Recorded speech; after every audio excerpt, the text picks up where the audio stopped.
ఇది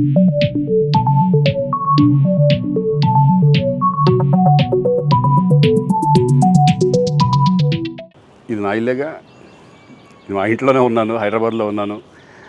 సో నేను విన్నాను పొద్దున్నుంచి, నాకు ఫోన్లు రావడం జరిగింది. నేను కూడా వీడియో క్లిప్ చూశాను. మన మీడియా మిత్రులు చాలామంది నన్ను అడిగి క్లారిఫై చేసుకున్నారు. వాళ్ళ దాంట్లో రాలేదు నాకు తెలిసి. చాలా ఇట్లా శ్రీకాంత్ ఇలా బెంగళూరులో రేవ్ పార్టీకి వెళ్ళాడు, హేమ వెళ్ళింది, ఈ టైప్లో ఏవో వచ్చినాయి.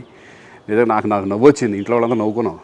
ఇదేంటిది, మొన్న ఏమో విడాకులు ఇచ్చి పిచ్చేశారు నా భార్యతో, ఈరోజేమో రేవ్ పార్టీలకి వెళ్ళాడు అని వచ్చేసినాయి. కానీ ఒకటి, వాళ్ళు కొంచెం తొందరపడ్డంలో ఇది లేదనిపించింది. ఎందుకంటే వాడెవడో, అతను ఎవరో కానీ కొంచెం నాలాగా ఉన్నాడు. వాడు కొంచెం ఇలా కప్పుకొని, అది గెడ్డం ఉంది, బట్ ఇప్పుడు గెడ్డం నాకు లేదు అని, బట్ గెడ్డంతో నేను షాక్ అయ్యాను. ఇదేంటిది నాలాగా ఉన్నాడు ఏంటి అని నేనే షాక్ అయ్యాను. సో దయచేసి ఎవరు నమ్మొద్దు.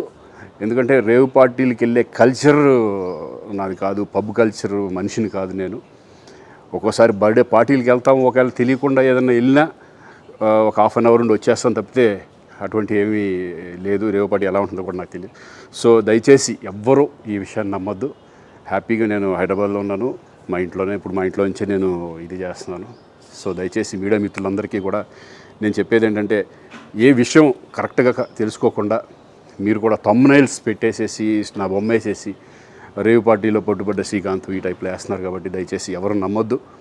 అది అతను అలాగా ఉన్నాడు అనే ఒక విషయంలో మీరు పొరపాటు పడి ఉంటారని నేను అనుకుంటున్నాను.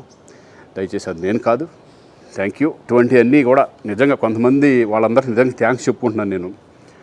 కొంతమంది మీడియా మిత్రులు నాకు డైరెక్ట్గా తెలుసు కాబట్టి, వాళ్ళ ఫ్రెండ్స్ లాగా నన్ను ఇచ్చేస్తారు కాబట్టి, వాళ్ళందరూ నన్ను డైరెక్ట్గా అడగడం, నేను చూసి ఇద్దరు నవ్వుకోవడం, వాళ్ళు వాళ్ళ దాంట్లో వేయకుండా చూశారు కొంతమంది. వాళ్ళందరూ కూడా నేను థ్యాంక్స్ చెప్పుకుంటున్నాను. దయచేసి ఇవన్నీ నమ్మొద్దు.